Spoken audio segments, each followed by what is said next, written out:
उसके बाद आपको ये देखना है कि पैकेज कैसे इंक्रीज कर सकते हैं, या जब आपको रिक्वायरमेंट हो, जैसे आपके उस पे बेस पे दे देंगे तो वो डिपेंड करता है कि रिक्वायरमेंट किस प्रोजेक्ट में, और अगर आपको अच्छा प्रोजेक्ट मिल जाता है तो वो आप फिर आगे उसमें कैसे नरिश कर सकते, बिकॉज मुझे ऐसा प्रोजेक्ट मिल रहा है, वो बोल रहे हैं कि सपोर्ट है बट डेवलपमेंट भी है, तो ये किस टाइप के प्रोजेक्ट्स ऐसे होते तो hi guys, welcome back to tech Adda. आज मैं लेके आ गया एक और नई वीडियो, और ये वीडियो उन लोगों के लिए होने वाली है जो लोग बहुत काफ़ी टाइम से स्विच करना चाह रहे हैं बट स्विच नहीं कर पा रहे हैं।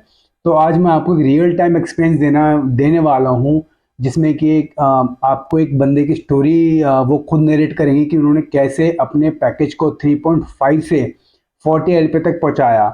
और स्टार्टिंग उन्होंने एक सपोर्ट प्रोजेक्ट से की थी। काफ़ी होता है ना फ्रेशर के साथ कि भैया इनिशियली सपोर्ट प्रोजेक्ट में डाल दिया जाता है, तो वो कैसे हार नहीं मान के उन्होंने कैसे सपोर्ट से डेवलपमेंट में चेंज कैसे किया और अपना पैकेज कैसे उन्होंने इंक्रीज किया, तो वो सारी स्टोरी हम जानने वाले हैं इस वीडियो में। तो एंड तक बने रहिएगा। जैसा कि मैंने आपको बताया था कि हम स्टार्ट करने वाले हैं एक एक्सपीरियंस बनने से कि कैसे उन्होंने अपने फील्ड में स्टार्ट किया। तो हमारे साथ हैं तरुण। तो तरुण, हाय, वेलकम टू टेक अड्डा।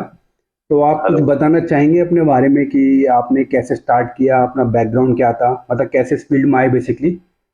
तो स्टार्ट कर सकते हैं, आप बताइए। तो बेसिकली स्टार्टिंग से मैं बहुत ज़्यादा मतलब फेमिलियर नहीं था कंप्यूटर साइंस बैकग्राउंड से, ना कंप्यूटर ना कोडिंग से बहुत ज़्यादा। Initially when I started my college, वहाँ स्टार्ट किया सीखना। सी से सबसे पहले स्टार्टिंग होती थी। तो इस तरीके के आज की कोई कोडिंग और ये सब लैंग्वेजेस से मैं इतना फेमिलियर नहीं था। उसके बाद हमने स्टार्ट किया सी लर्न करना, तो उस टाइम पे थोड़ा इंटरेस्ट बिल्डअप हुआ इस चीज में कि हाँ लॉजिकल कि हम कैसे बिल्ड कर सकते हैं कोई लॉजिक और कैसे हम कोडिंग कर सकते हैं। तो वहीं से इंटरेस्ट जगा इस चीज में। फिर जावा और बाकी जो लैंग्वेजेस आई वो सीखना शुरू किया, और वही इंटरेस्ट था जो आगे बिल्ड कर रहा था और आगे इस फील्ड में कंटिन्यू करने के लिए इंस्पायर किया। अच्छा, तो आपने अपना मतलब फर्स्ट कंपनी कैंपस प्लेसमेंट था, तो आपने कैसे ज्वाइन किया? थोड़ा फियर भी होता है ना स्टार्टिंग में कि यार पहली कंपनी, हम बात भी करते हैं कि पहली कंपनी में जाना है, इंटरव्यू क्लियर करना है, कुछ आता नहीं होता है प्रैक्टिकल। तो ऐसा कुछ मतलब आपने कैसे स्टार्ट किया? मतलब पहले कौन सा प्रोजेक्ट आया, उसमें क्या चैलेंजेस आए, प्लस आपको लगा कि आप सही प्रोजेक्ट में आए कि नहीं है, मतलब ऐसा क्या एक्सपीरियंस रहा आपका फर्स्ट कंपनी को लेके अपनी? ओके, मेरा जनरली कॉलेज कैंपस ड्राइव में से बाहर हुआ था। मतलब जनरली कैंपस ड्राइव से ना होके तो बाहर के थ्रू उस टाइम पे कॉलेज परसेंटेज और ये सब जो टेस्ट चलते थे वही सब हमने दिए। तो उसी के थ्रू हमारा first of all campus drive से ना होके इस तरीके से हमने बाहर ट्राई किया। और इसके टेस्ट थे, तो मेरी फर्स्ट कंपनी डेल थी। तो डेल से हमने स्टार्ट किया। तो वहां पे जब हमारा सिलेक्शन हो चुका था, उसके बाद इनिशियली जितने भी हम लोग थे बैच वाइज लोग होते हैं जो इनिशियली आते हैं उस टाइम पे जिनकी रिक्रूटमेंट होती है, तो सबको एक अलग अलग प्रोजेक्ट के हिसाब से असाइन कर दिया जाता है। जैसे दो लोग किसी और प्रोजेक्ट में, किसी और प्रोजेक्ट में, तो उस हिसाब से वहाँ कोई आपको वो नहीं होता कि आपको, ये लक पे डिपेंड है कि आपकी कहाँ रिक्वायरमेंट और वो कहाँ आपको दे रहे हैं। कभी कभी मतलब जब बल्क में वो हायर करते हैं तो वहाँ आप यूं नहीं बोल सकते कि यार कि आपके उस पे बेस पे दे देंगे तो वो डिपेंड करता है उनकी रिक्वायरमेंट किस प्रोजेक्ट में, और अगर आपको अच्छा प्रोजेक्ट मिल जाता है तो वो आप फिर आगे उसमें कैसे नरिश कर सकते। बिकॉज इनिशियली हम जैसे कॉलेज से हायर होते तो जरूरी नहीं आप डेवऑप्स में जाओगे, आप डेवलपमेंट में जाओगे, हो सकता है आप टेस्टिंग में चले जाओ। सही बात सब है, सब वही एक बेस लेवल के हैं। तो ये डिपेंड करता है उस टाइम पे। कई इसके अलावा कई कंपनीज ऐसी होती है जिन पे स्कोर्स पे डिपेंड करता है आपके, जैसे इन्फोसिस और ये सब कंपनीज है। तो वहाँ आप कैसा परफॉर्म कर रहे हो उनके टेस्ट में, 9 मंथ की ट्रेनिंग में आप कैसा परफॉर्म कर रहे हो, तो उस पर डिपेंड करता है कई जगह ये चीज। तो ये रहता है। तो अब हमें जो प्रोजेक्ट मिला था वो इनिशियली सपोर्ट प्लस डेवलपमेंट इस टाइप का प्रोजेक्ट था। तो उसी में हमने सपोर्ट प्लस डेवलपमेंट किस टाइप के प्रोजेक्ट होते हैं? मतलब ऑडियंस काफी पूछती भी है कि मैं सपोर्ट में आ गया हूँ तो डेवलपमेंट में कैसे है, मतलब उसमें क्या काम ऐसा होता है कि जो सपोर्ट प्लस डेवलपमेंट मिक्स होता है? काफी लोग पूछते हैं कि यार मुझे ऐसा प्रोजेक्ट मिल रहा है, वो बोल रहे हैं कि सपोर्ट है बट डेवलपमेंट भी है, तो ये किस टाइप के प्रोजेक्ट्स ऐसे होते हैं? मतलब आप थोड़ा बताना चाहेंगे इस बारे में कि लोगों को चूज करने में आसानी हो। जनरली 3-4 तरीके के प्रोजेक्ट्स होते हैं मेनली सर्विस बेस्ड कंपनीज में। जैसे अगर आप फर्स्ट लोगे कि एक तो होता है कि स्क्रैच से डेवलपमेंट, जनरली वो बहुत कम होते हैं कि बिल्कुल बेस से आप उसको पूरा डेवलप कर रहे हो, ठीक है। सेकंड टाइप के प्रोजेक्ट्स होते हैं कि एक किसी लैंग्वेज में, जैसे VB6 में इनिशियली मुझे मिला था एक प्रोजेक्ट, VB6 में वो था और हमें उसका जावा में डेवलपमेंट करना था उसका। तो वो एक तरीके से था कि लैंग्वेज ट्रांसफर कर रहे हो आप, एक न्यू लैंग्वेज में आप उसको ट्रांसफर कर रहे हो। थर्ड टाइप के होते हैं कि प्रोजेक्ट पूरा बन चुका है, अब उसका मेंटेनेंस और सपोर्ट करना है आपको, कि मेंटेन, कोई प्रॉब्लम आती है, कोई बग्स आते हैं तो वो रिजॉल्व कर रहे हो। मेजरली ज्यादा से ज्यादा प्रोजेक्ट अधिकतर इसी चीज के होते हैं, क्योंकि वो डेवलप हो चुका है, उसके बाद आपको उसको सपोर्ट देना है, और वही चलता है कि आपकी एक शिफ्ट चलती है उसमें सपोर्ट कर रहे हो, और एक डिफरेंट डिफरेंट टाइमिंग में सपोर्ट कर रहे हो। तो वो सब ज्यादातर यहाँ चलते हैं प्रोजेक्ट्स। तो ये तीसरे टाइप के प्रोजेक्ट्स होते हैं। एंड एक होता है L2 सपोर्ट, हो तो आप जिसमें आप बिल्कुल ही कोडिंग वाइज से हट जाते हो और सिर्फ मेजरली आप ईमेल्स के, आप प्रॉब्लम आई उसको टीम को कम्युनिकेट करते हो कि इस तरीके की प्रॉब्लम्स आई है और आप इसको रिजॉल्व करने के लिए पर्टिकुलर डेवलपमेंट और किस टीम के पास जाना है आप वो करते हो। ओके, तो गाइज मैं आपको बता दूं, अभी तरुण ने L2 सपोर्ट का जिक्र किया है। तो L2 सपोर्ट एक बेसिकली बिल्कुल ही लो लेवल वाला सपोर्ट होता है, जिसमें कि हम सिर्फ मेल या कुछ टूल्स पे जाके एरर देके क्लाइंट को मेल करते हैं। और मैंने अपनी स्टार्टिंग इसी से की थी, मतलब मैंने स्टार्टिंग अपनी L2 सपोर्ट से ही की थी। तो इसलिए मुझे अच्छे से पता है कैसा काम होता है, उसमें टेक्निकल काम बिल्कुल भी नहीं होता। तो अगर आप लोगों को L2 सपोर्ट का कुछ काम मिलता है तो आप डायरेक्टली मना कर देना, वो ज़्यादा बेटर है अगर आपको डेवलपमेंट में जाना है। ओके, तो थैंक्स तरुण, आपने इतना कुछ बताया। तो एक चीज़ और, जैसे आपने हमारा जो हम देखते हैं कि पहले जो हमारे टाइम था, तो उसमें स्टार्टिंग ही हमारी पैकेज की यही चलती थी भाई, कि कंपनी मास हायरिंग करने आ रही है, तो उसका बेसिक पैकेज वही रहता था, 3.5 हो गया या मैक्सिमम 4.5 हो गया। कोई एक बंदा अच्छे से गया तो वो चला था भाई 10 LPA 12 LPA पे, तो पूरे कॉलेज में हल्ला मच जाता था कि भाई वो 12 लाख के पैकेज पे गया, राइट। ऐसा मतलब हमारे साथ भी हुआ है, हम लोगों ने भी ये चीज़ फेस की है। तो मतलब मैं जानना चाह रहा हूँ कि जैसे एवरेज बंदों का 3.5 LPA उस टाइम पे होता था, जो आज के टाइम पे शायद 7 LPA to 8 LPA चेंज हो चुका है, राइट, अगर मैं गलत नहीं हूँ। हाँ, तो जैसे हमने 3.5 LPA से स्टार्ट किया था और हमारे साथ वाले 12 LPA से स्टार्ट कर रहे थे, कुछ कुछ एक दो बंदे, मतलब हजारों में मुश्किल से 10 होंगे ऐसे लोग। तो यार थोड़ा लगता है ना कि ये 3.5 पैकेज है हमारा, तो मतलब आपने कैसे, कब आपको ऐसा लगा कि यार मुझे बहुत हो गया, अब स्विच करना चाहिए और इस 3.5 बेसिक पैकेज को थोड़ा बढ़ाना चाहिए। और दैट टू जब हमने पहले प्रोजेक्ट सपोर्ट पिक किया हो, तो आप जानते हो कॉन्फिडेंस बिल्कुल एकदम जीरो पे आ जाता है। आपने ही फेस किया ये चीज, मैंने ही फेस कर रखी है अपने अपने एक्सपीरियंस में। तो आपने कैसे 3.5 से आपने कैसे अपना पैकेज इंक्रीज किया धीरे धीरे, कितनी कंपनीज आपने चेंज की और आपकी क्या स्ट्रैटेजी रही, उसके बारे में थोड़ा बताइए आप। ओके, सबसे पहले कैसे मतलब ट्रिगर हुआ कि हमें कंपनी चेंज करनी चाहिए। एक हम 3.5 पे अगर ज्वाइन कर रहे हैं, उसके बाद आपकी जनरली एक ग्रोथ देखते हैं आप, ईयर वाइज आपकी कैसे ग्रोथ हो रही है, ठीक है। हम जो भी कर रहे हैं, एक सैलरी एक इम्पोर्टेंट फैक्टर है। दूसरा फैक्टर होता है कि आप किस टाइप के प्रोजेक्ट में हो, आपकी लर्निंग क्या है, year wise, year on year आपकी कितना लर्न कर रहे हो। एक साल के बाद अगर मैं उस प्रोजेक्ट में कुछ सीख नहीं रहा हूँ और एक्स्ट्रा, और मैं वही काम करे जा रहा हूँ, या फिर कोई कुछ नया नहीं कर रहा, किसी चीज को लीड नहीं कर रहा है, कुछ खुद से कुछ नहीं कर रहा, तो उस टाइप की चीज भी एक आपके दिमाग में होनी चाहिए। और एक आपके साइड बाय साइड हमेशा कुछ सीखते रहना चाहिए। जैसे कुछ भी हुआ, नहीं कैसे हो रहा है जावा के अंदर, अगर कुछ मैं बना रहा हूँ, ये कैसे हो रहा है इंटरनली, ये कैसे काम कर रहा है। इनिशियली हमें कोई आइडिया नहीं था कि अंदर से हैश मैप कैसे काम कर रहा है, या कुछ भी जावा की कोई चीज है वो कैसे काम कर रही है।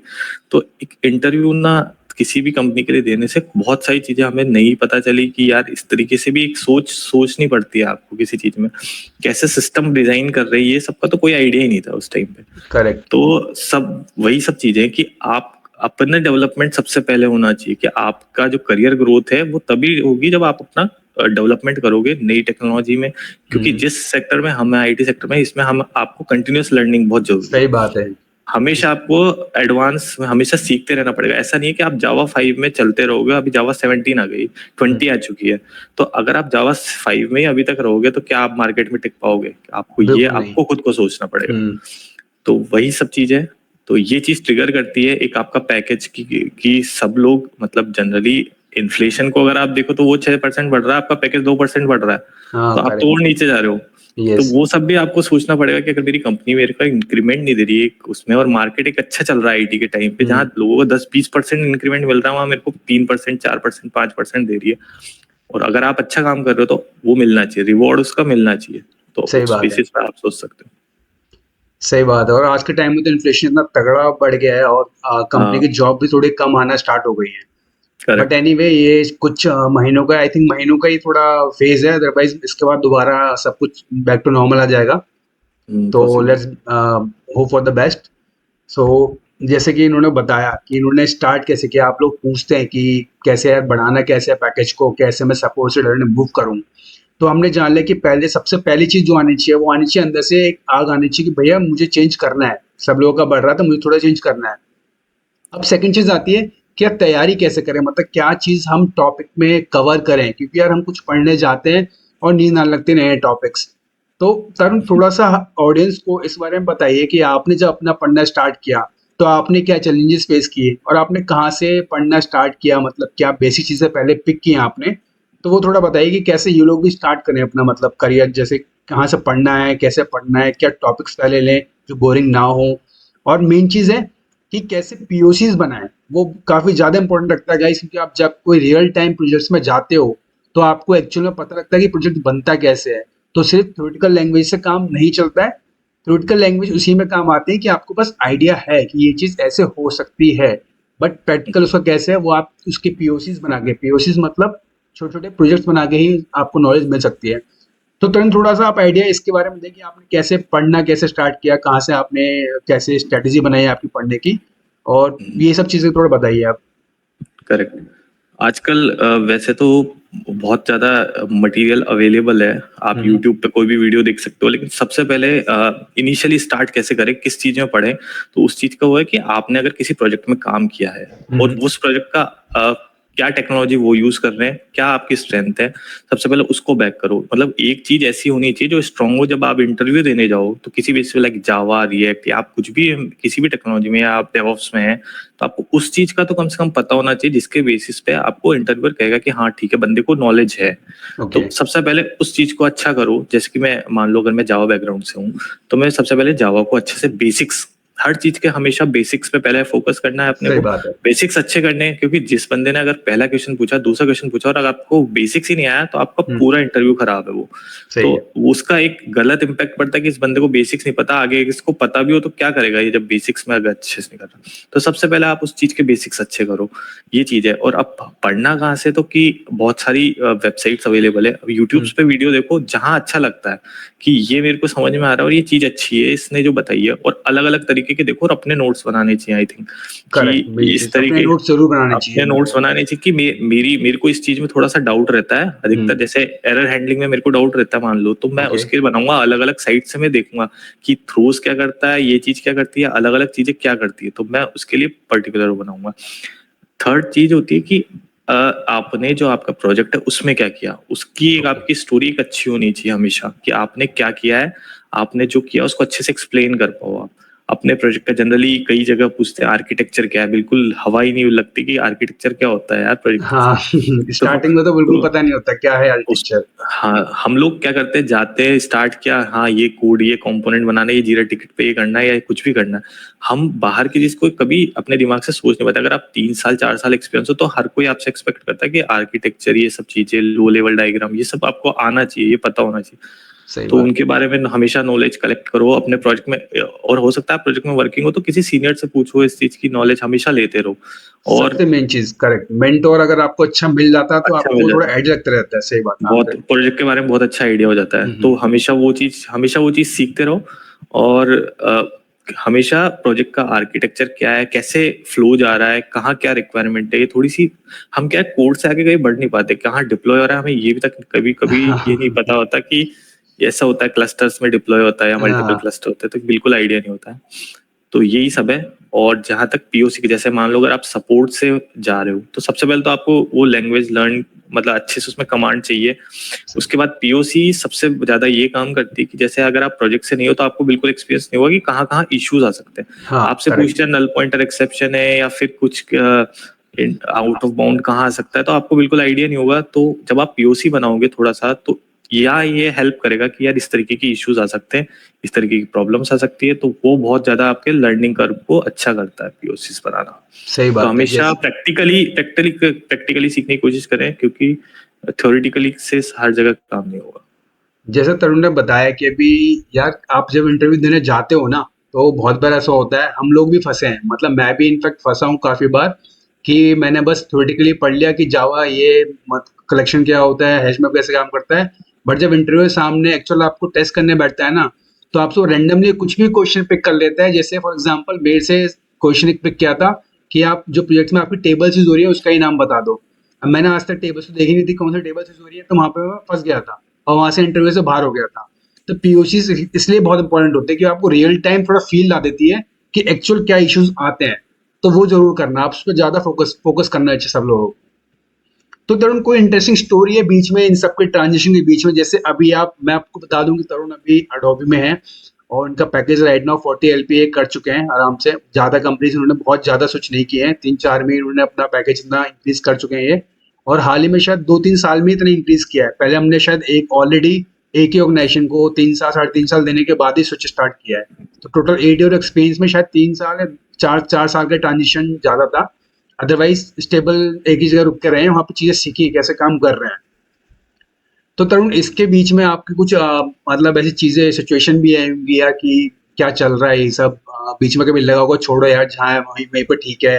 एक हमने होम लोन भी ले रखा है, एक तो मतलब इस जॉब छोड़ेंगे, कहीं आगे सर्वाइव नहीं कर पाए तो क्या करेंगे। आजकल ये डर भी काफी यूथ में बैठा होता है यार, क्योंकि आजकल सब लोग स्टार्टिंग में ही शौक इतने पाल लेते हैं कि लोन्स लेके बैठ जाते हैं और फिर स्विच करने बैठते हैं करेक्ट, तो वो चीज उनको बाउंड करती है। ये रियल टाइम मतलब फैक्ट है, लोगों के साथ होता है और खासकर हम करेक्ट। जैसा IT इंजीनियर के साथ काफी ज्यादा होता है। तो इस सब सिचुएशन से आपने कैसे हटके मतलब तैयारी की और आज आप एक मतलब अच्छी स्टेबल कंपनी अडोबी में बैठे हुए हैं? तो वो थोड़ा एलिब्रेट करिए प्लीज। हाँ, इनिशियली जो मेरी फर्स्ट कंपनी थी उसमें मैंने काफी ज्यादा टाइम स्पेंड किया। वहाँ ना पैकेज बड़ा था ना कुछ कुछ खास, मतलब जो मेरे फ्रेंड्स थे उनका भी काफी अच्छा पैकेज हो गया था, लेकिन मैं उसी पे था, बहुत ज्यादा ज्यादा हाई हाई हाई नहीं हो पाया था वो। पर एक अच्छी चीज जो सबसे जरूरी होती है आजकल, क्या है, इनिशियली लोग बस ये चाहते हैं बस मैं 1 साल में 1.5 साल में उसको छोड़ दूं और मैं आगे अगली कंपनी में लट जाऊं। तो वो भी एक बहुत बहुत गलत अप्रोच है। सबसे पहले अपना बेस अच्छा करो। आप इस लेवल पे हो जाने चाहिए कि अगर कुछ भी होता है तो आप एक अच्छी जॉब ले सकते हो, ठीक है। तो अपना बेस हमेशा अच्छा होना चाहिए। उसके बाद आपको ये देखना है कि पैकेज कैसे इंक्रीज कर सकते हैं, या जब आपको रिक्वायरमेंट हो, जैसे आपकी फाइनेंशियल रिक्वायरमेंट थी या शादी हो जाती है, तो उस टाइम पे पैकेज कम से कम आपको अच्छा चाहिए। चाहिए आपकी होता है, सही कंपनी वो बात। करके नहीं देगी वो करेक्ट कि बात हाँ है। भाई मैं मेरी शादी हो रही है आप मेरा बढ़ा दो, तो वो हाँ। नहीं कहते, वो बस बहाने बताते हैं। तो अब आपको उस हिसाब से अपनी तैयारी हमेशा करनी चाहिए। अगर आपका बेस स्ट्रांग है तो उसके हिसाब से, जैसे किसी भी बड़ी कंपनी के लिए अगर आप प्रोडक्ट बेस के लिए इंटरव्यू दे रहे हो तो आपको system design, low level design, high level design, architecture के बारे में थोड़ा पता होना चाहिए। आपको डीएसए अपना बहुत अच्छा रखना पड़ता है, बहुत स्ट्रांग सही। करना पड़ेगा। तो उस चीज पे साथ के साथ हमेशा ना काम करते रहना चाहिए साइड बाय साइड, कि मैं अपना डीएसए स्ट्रांग करूँ, मैं लॉजिकल रीजनिंग, ये जो लॉजिकल कोई मेथड है उन सबको पे ध्यान दूं अपना थोड़ा सा। तो उस चीज की बिल्डिंग करनी पड़ेगी। अदरवाइज आप जो सर्विस बेस्ड है उनमें इतने क्वेश्चंस नहीं पूछे जाते इससे बेसिस पे। तो आप जो जिस प्रोजेक्ट में काम कर रहे हो नॉर्मल थोड़ी बहुत तैयारी करोगे आपका वहां हो जाएगा। लेकिन अगर आपको कुछ अच्छा बड़ा वो करना है, अच्छी कंपनीज में जाना है, तो आपको उस चीज पे काम करना पड़ेगा। सही तो बात है। ये सबसे सबसे पहली इम्पोर्टेंट चीज है। चीज जो इमरान मलिक ने बोली थी, घबराना नहीं है, जो काफी मीम्स में भी आया था। तो ये सच बात बोली थी, गलती से निकली होगी। कोई भी चीज हो उसके लिए घबराना नहीं है, आपको बस अपना 100% देना है और एक बेस पहले मजबूत करना है। बेस मजबूत होगा तभी आप आगे कुछ कर पाएंगे। तो इवन एक बेस। और चीज है कि हम लोग को इंटरव्यू से भी नहीं काम, जैसे अभी किसी में हमने इंटरव्यू दिया, हम अगर सेलेक्ट नहीं होते हैं, हम रिजेक्ट होते हैं, वहां से आप सीखिए कि कौन से क्वेश्चन है जो हमें नहीं आए और उन पे क्या प्रिपरेशन मुझे आगे करनी चाहिए। वो सबसे अहम चीज होती है, ताकि आप नेक्स्ट इंटरव्यू में जवाब पूछोगे। कई बार ऐसा होता है सेम क्वेश्चन आपसे पूछते हैं और दोनों बार आपको नहीं आता है क्योंकि आपने पिछले से कुछ भी नहीं सीखा। Correct, yes yes. तो हमेशा उस चीज को सीखो, उस पर काम करो और फिर आगे बढ़ो। तो वो सबसे बेस्ट आपके सक्सेस के बेस्ट चांसेस क्रिएट करेगा। सही बात है। अगर आपको चीजें नहीं पता लग रही हैं या आपने लगा है कि आपने तैयारी कर ली है, तो आप सबसे पहले, लोग इंटरव्यू से डरते हैं, तो वो इस इंटरव्यू से ना डर के आप इंटरव्यूज दीजिए। मतलब जितने इंटरव्यूज हो सकते हैं उतने शेड्यूल करवाइए और से दीजिए। तो आपको धीरे धीरे इंटरव्यूज में सारे क्वेश्चंस पता लग जाएंगे कि इंटरव्यू चाहता है, क्या क्या पूछना चाहता है, आपको किस एरिया में और काम करना है। अगर आप ऑलरेडी काम कर चुके होंगे तो वेल एंड गुड, आपका सिलेक्शन हो जाएगा। नहीं कर चुके होंगे तो आपको क्वेश्चंस पता लगेंगे कि यार कि क्या क्वेश्चंस पूछ रहे हैं, हमें किस डायरेक्शन में तैयारी ले जानी है। जैसे आप सबको पता है, आजकल 3 लैंग्वेजेस हैं, उनका फील्ड बहुत ज्यादा वास्ट है। जावा को भी आजकल, इनफैक्ट हम भी 8 साल का एक्सपीरियंस होने वाला है, मतलब हो चुका है, बट फिर भी नहीं पता कि भैया जावा पूरी कैसे काम करती है, ये तो पूरा कैसे है। तो वो चीज़ है। तो आपको डायरेक्शन बहुत इंपॉर्टेंट है कि क्या चीज़ में डायरेक्शन मूव करना है, तो उसके अकॉर्डिंग अपनी प्रिपरेशन करनी चाहिए। तो तरुण, काफ़ी अच्छा लगा आपके साथ मतलब ये इंटरव्यू करके, लोगों को, ऑडियंस को काफ़ी मतलब सुन के शायद ही मज़ा भी आए। तो अगर आपको मजा आया तो तरुण के लिए एक लाइक कर दो वीडियो पे और सब्सक्राइब कर देना। और बाकी अपने एक्सपीरियंस बताने के लिए thank you so much. Guys अगर आपको ये वीडियो पसंद आया हो और आपको थोड़ी बहुत भी मोटिवेशन मिली हो तो इस वीडियो को लाइक कमेंट और सब्सक्राइब करना मत भूलना। मैं शेयर करने की बात नहीं कर रहा, अगर आपको अच्छी लगेगी तो आप खुद ही शेयर कर देंगे, बट सब्सक्राइब करना मत भूलना। थैंक यू, मिलते हैं नेक्स्ट वीडियो में।